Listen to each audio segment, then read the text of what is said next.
Hello everyone, আসসালামু আলাইকুম। আশা করি আপনারা সবাই ভালো আছেন। আজকে আমি আপনাদেরকে দেখাবো কিভাবে একটা ক্যাপুচিনো বানাতে হয়। প্রথমত আপনারা পরিমাপ মতো কফি নিয়ে নেবেন।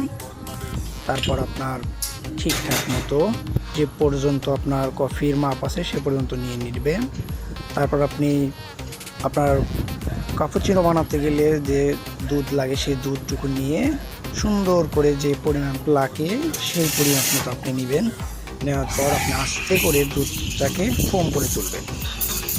দেখেন আমি যেভাবে করছি ঠিক সেরকমভাবে 45 ডিগ্রি অ্যাঙ্গেলে দুধটা ফোম করে নেবেন। সুন্দরভাবে ফোম করে নেওয়ার পর আপনি সেইটা আবার ভালো করে খেয়াল করে দেখবেন যে আপনার যেটা দিয়ে ফোম করছেন সেটা যেন আবার ময়লা না থাকে। সুন্দরভাবে এরকমভাবে নিয়ে নেবেন। নেওয়ার পর কাপটা আপনি হাতে করে নেবেন।